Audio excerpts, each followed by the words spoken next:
Okay, so for those of you watching now at home, here we are. We're talking about work, we're talking about energy, we're talking about power. Let's start at the beginning. Let's go.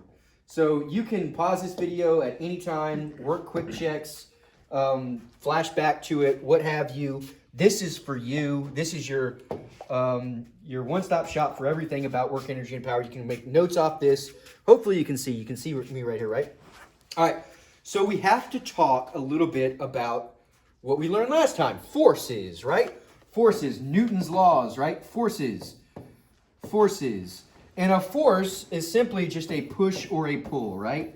A push or a pull, right? If I push Anthony, I exert a force on him. If I pull him, I exert a force on him, right? Pushes and pulls, right? Well, when something has a force acting on it and it moves, we say something has happened. We call this term work, right? Work. And no, it's not the same term as like going and working at McDonald's or Whataburger, kind of, right? Everything requires work, but work really in the physics definition is exerting a force over some distance or displacement, right? So think about it. No matter what you do, no matter what job you get, work is all about using a force over a distance. Try to name me one job that you don't have to use a force over a distance. Try to name me a job. If you're a warehouse worker, you're moving boxes, right? You're pushing or pulling a box and you're moving it over a distance. That's work. If you're a writer, what are you moving? Your fingers, your pen, right? Over a distance. Work. It's all work. Try to think of one job that's not work. It's all force over a distance. So that's what we are going to be talking about in physics, right? We're talking about work being force done to an object over some distance. So work is force times distance, right? That's what work is. It's force times distance, right? Pretty simple. Force times distance. Work is force times distance. So if I have a box here, right, and it's got a push force of, let's say it's 50 newtons here, right?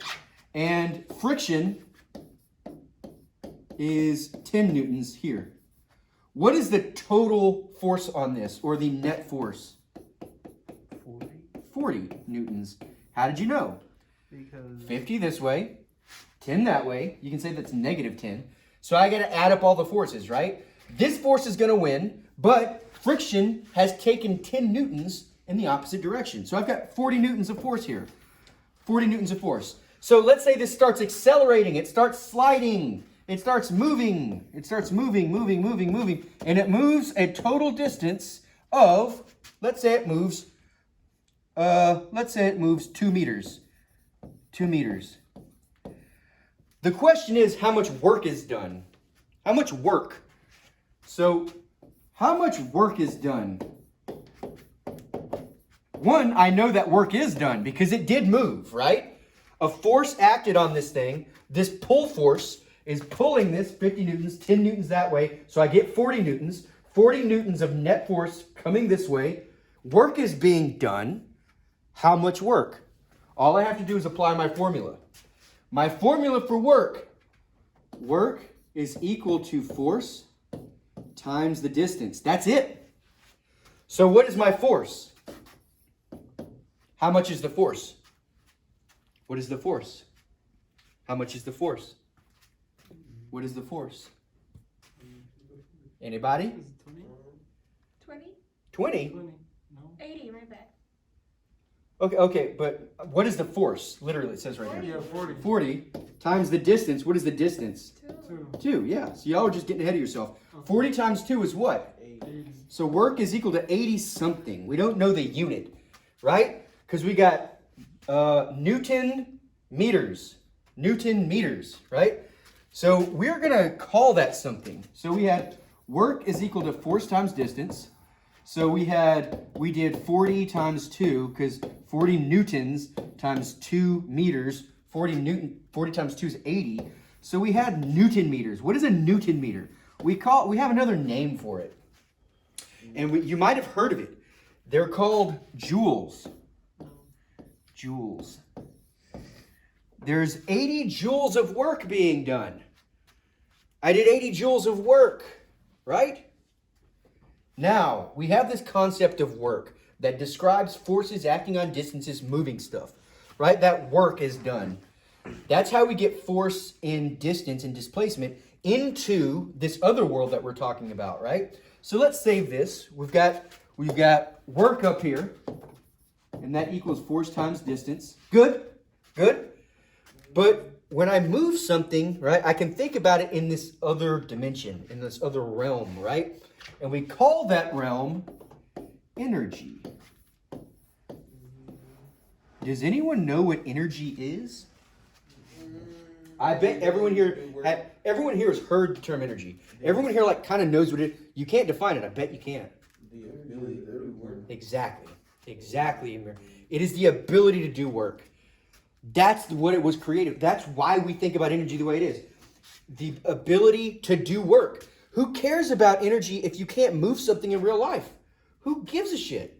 It's useless if you can't actually put it in the meat space from that energy world into the work world.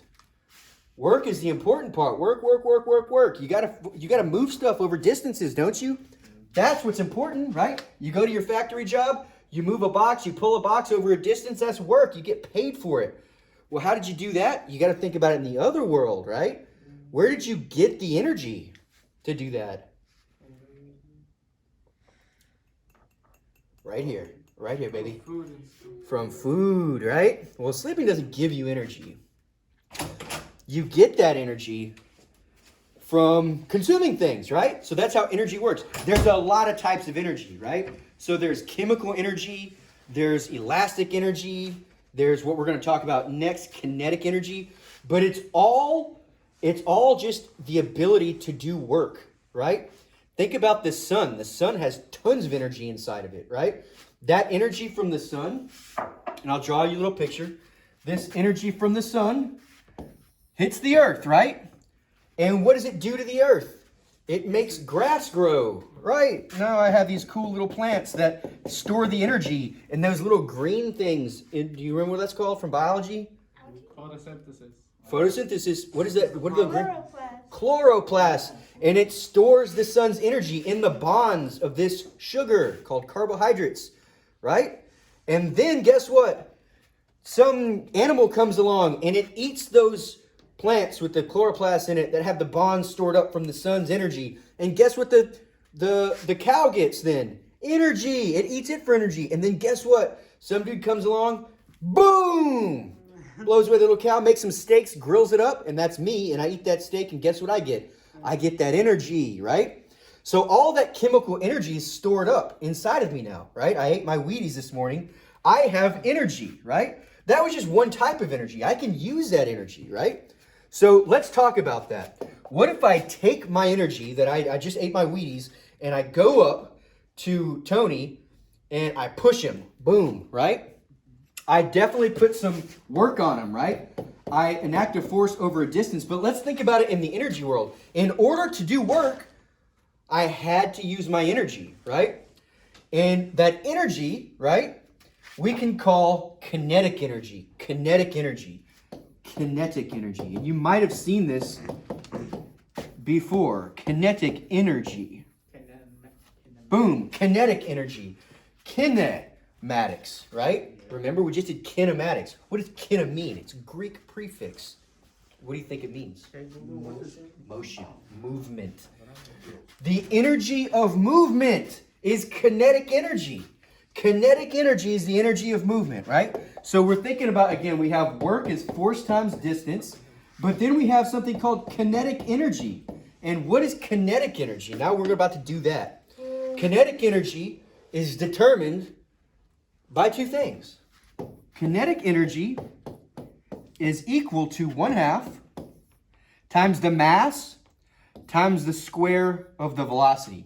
1 half mv squared. So we can think about kinetic energy as something's velocity. The velocity is the most important thing. It's the most important part. It's okay. The velocity is the most important part, right? Because everything that's moving has mass, except photons. Chill about that. Teach about that later.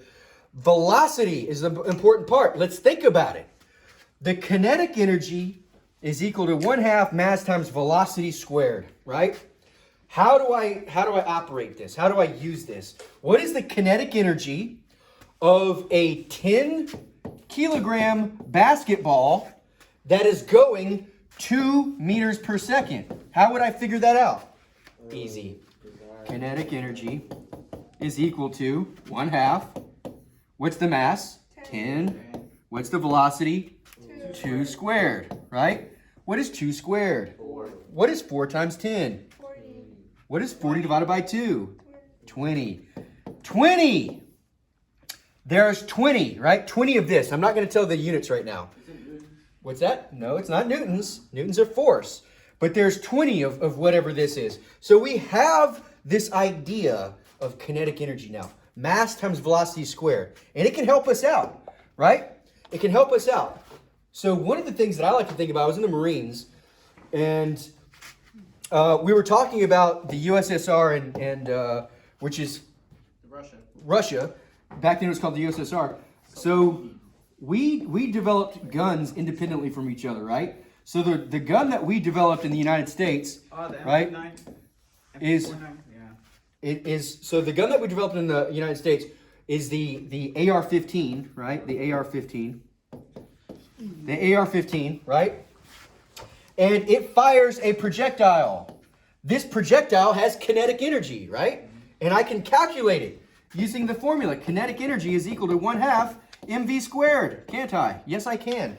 Well, what did the Soviets make? AK-47. The AK. You guys ever play video games? Yes. No. They made the AK, the Kalashnikov, right? And I'm going to try to draw an AK. 47. What does that mean? The AK-47. Where's the So we've got the magazine? AK-47. And it fires a projectile, right? So if we could compare the M16, which is the AR-15 in the military, and I'll try to draw it again. I guess that's okay. You drew an M60 last time. M16 is what I want to draw. Okay. And then here. Perfect. I'm great. I'm wonderful. All right. The AK-47 versus the M16. We look at the projectile's kinetic energy, right? If you look at the AK-47 bullet, It's bigger. it's the bigger. M60, yeah. It's a lot bigger, right? It looks like that, and it's a lot bigger. And this bullet It's smaller. is smaller, like that, right? However, the U.S. military said that, nah, we don't want this AK-47. We want this bullet. We want this one. Why do you think they want that one? Because if it's Well, I mean, it's more sure. There's, but lighter. they made it's lighter for sure, and you can carry more ammo. But they made a decision based on how well these bullets can kill somebody, not about anything else. That's what they did. They said this bullet is more deadly than this bullet. How can that be? Because this bullet is so much bigger. It has so much more mass. It has so much more mass. Doesn't the AK have armor piercing though? no. It has nothing to do with it. It has everything to It's do just with a regular bullet. Ah. Why? Okay. Think about it. It has everything to do with kinetic energy. So let's look at the equation. Kinetic energy is equal to 1 half mass times velocity squared, right? So the AK round had more mass. But guess what the M16 round can do? Move faster. It can go a lot faster. Look which one's more important. Why do you think V is more important? Because it's square. Because it's squared, dude. Because it's squared, right? Velocity squared. This is kinetic energy, the energy of motion, right? That M16 round is going a lot faster. It delivers more kinetic energy. And guess what kinetic energy does? It does work, son. It moves around your internal organs. You don't want that. You don't want that. Kinetic energy, 1 half mv squared. You need to be able to use it. You need to be able to use it.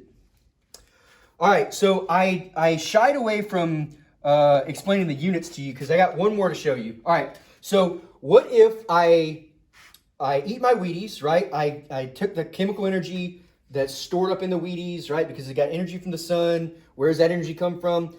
It's always been there. You can't create or destroy it. That's conservation of energy. But I've eaten it. It's in my body now. I go and I get my box and I pick it up. Kinetic energy. I've given it kinetic energy, right? And now it's up here. Does it have any kinetic energy now? No. It's not moving. Where did all that energy go? It's potential energy. It's in potential energy now. Yeah. Now it's what we call potential energy. Energy can't be created or it can't be destroyed. It came from the sun into the grass. I ate the grass. I gave this energy. I did work on it and I would lift it up high. That energy didn't go nowhere. It's stored up here. It's stored as potential energy. And as soon as I drop it, it takes that potential and reverts back to kinetic, right? So this is called potential energy. Potential, right? It has the potential to do something. It has the potential to do work even. It has potential. And we call it PE, potential energy. And it equals, the kind we're looking at is called gravitational potential energy, right? Because it's got some potential energy on account of it being up high in some way, right? So this is going to be the mass of the object times g. What do you think g is? Gravitational force. Gravitation, right? Well, the acceleration due to gravity on it, it's little g, times the height. Mass times gravity times height. And remember, on this planet, it's always negative 9.8 meters per second squared. Why is it negative? Of course, because it's moving down. Okay? Now, let's put this into practice. What if, and I'll write my equation again, my potential energy is equal to mgh, mass times gravity times height. What if I had a basketball, right? It's falling from a cliff, right? It's falling from a cliff. But up here, right? Up here, it is, let's say it's 20 meters high, and the basketball has a mass of 2 kilograms. How much potential energy is up here? What's the height? 20 meters, right? The height's 20 meters, yes. How do I solve it?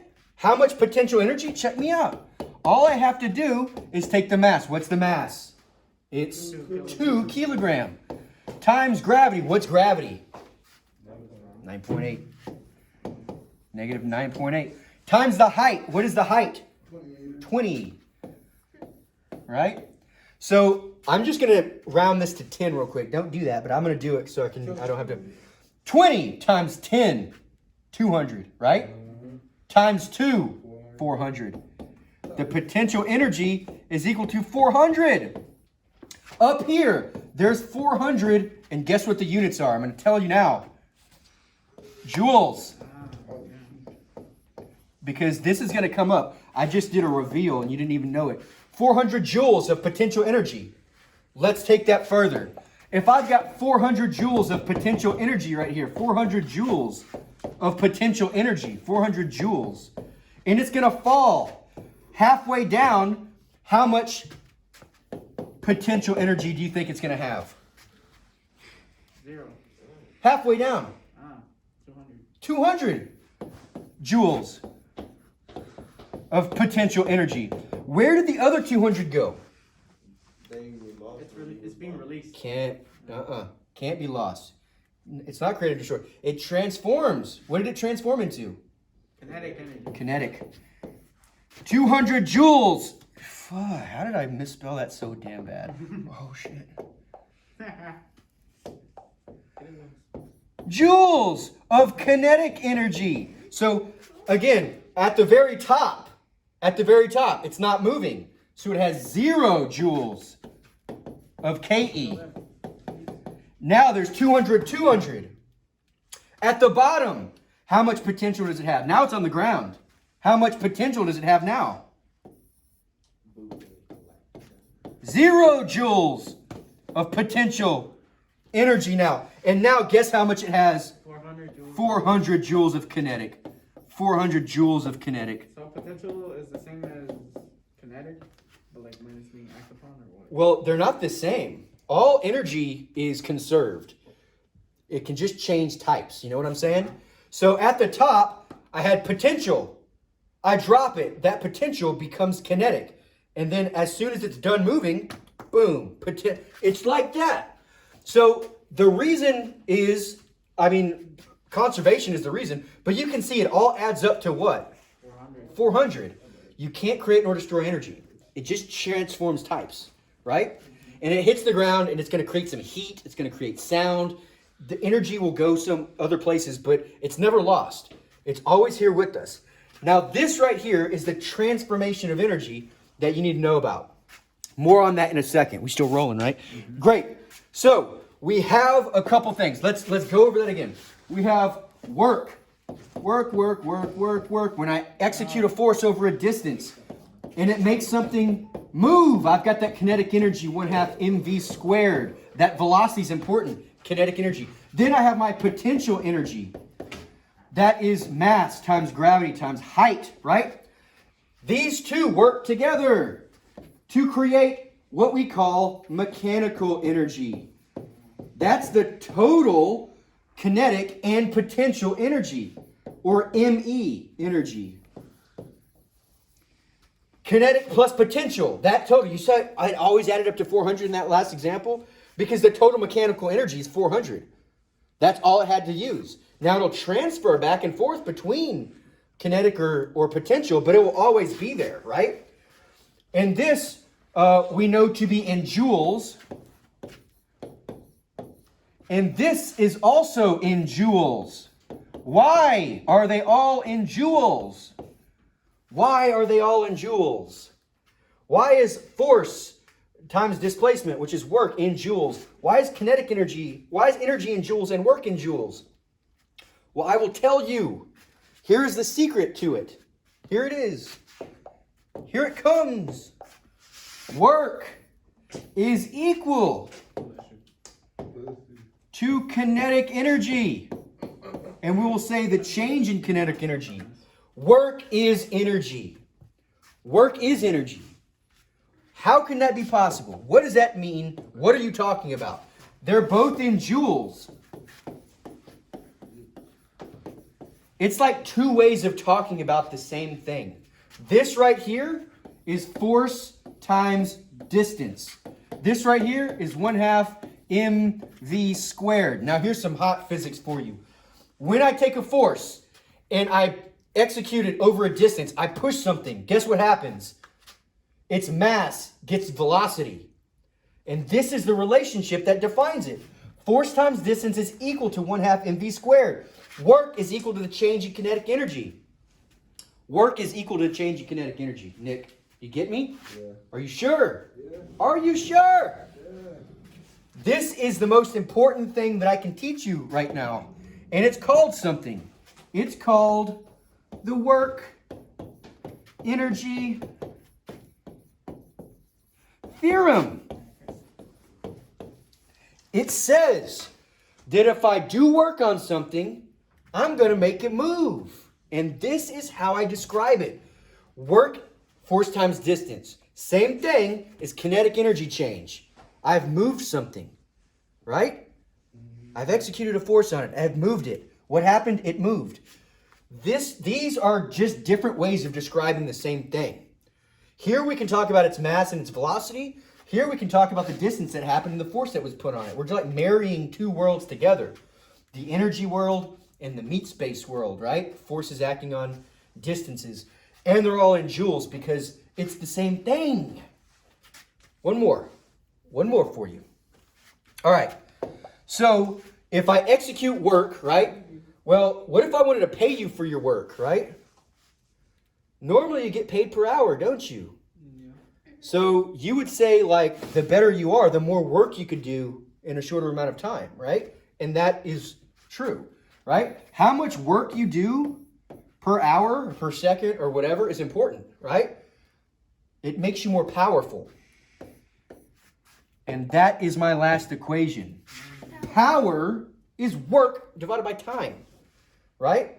Power is work divided by time. And a lot of things like power ratings and stuff like that are measured in this. Like cars in the United Kingdom are rated in kilowatts and stuff like that. Light bulbs, stuff like that. So the unit that we're talking about for power is the watt. W-A-T-T. So we have power is equal to work divided by time. That's what we got. Power is work over time. So let's do an example. So we've got power is equal to work over time. This is very easy. Let's say I'm very, very strong and I do 50 joules of work in 2 seconds. What's my power rating? How would I figure it out? Plug and play, dude. Power is equal to work over time. What's the work? 50 joules divided by, what's the time? 2 seconds. 50 divided by 2? 25 watts of power. 25 watts of power. That's like a little light bulb. So let's I'm trying to take video here, buddy. Let's flash back. You need to know all of these before we get started. So, starting with work, it's force acting over a distance. Force times that distance, right? Kinetic energy is 1/2 mass times velocity squared. Velocity, kinetic energy, the energy of motion. It's okay. Y'all guys are freaking out. Next up, we have potential energy. MGH, mass times gravity times height. Next up, we have to put these together. We have the work energy theorem. Get the hell out of here. We have the work energy theorem that says work is equal to the change in kinetic energy. These the same. And last but not least, we've got power, which is work divide time. Joules, watts. These are all in joules. Joules. This, joules. This, watts. It's mad easy. You don't have to memorize these. All you have to memorize is that when things move, they move because work was done. How do I know how much work was done? How much did it move? Look at the change in kinetic energy. That'll tell you the work. You have to be interchangeable with these. Right? I'm going to show you 2 more things before we get going on our next activity. Let's go. Here is a skate park. You know what a skate park is? They have like ramps where you can drop in and go skating.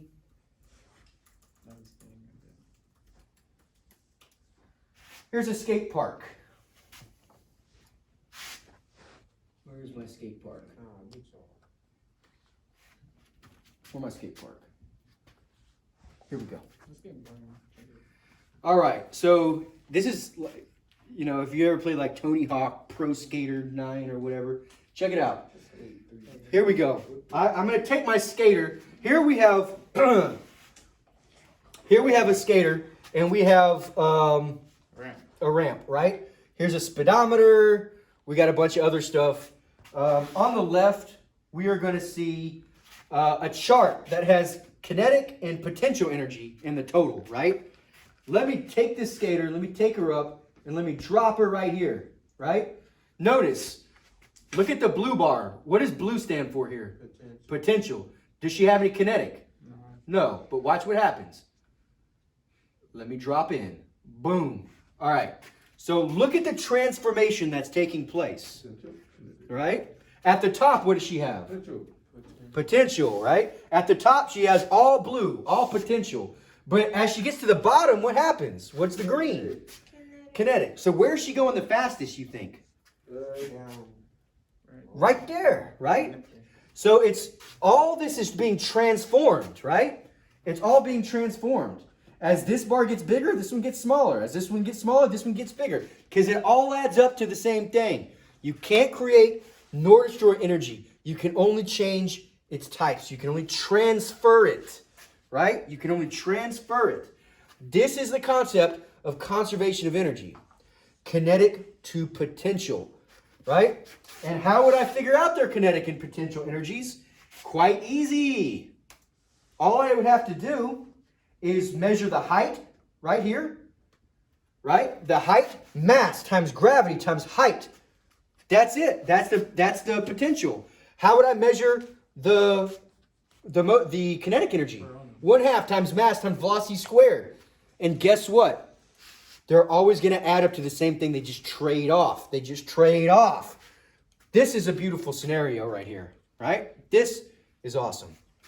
So, the next thing I'm going to have us do is we're going to work on a couple things.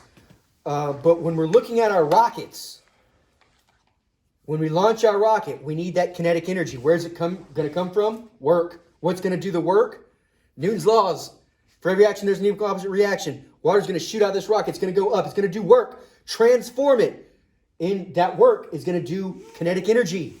And then that kinetic energy is going to trade off into potential energy. And that potential energy is going to trade off into kinetic energy, so on and so forth. We're going to go through the entire transformation of energy.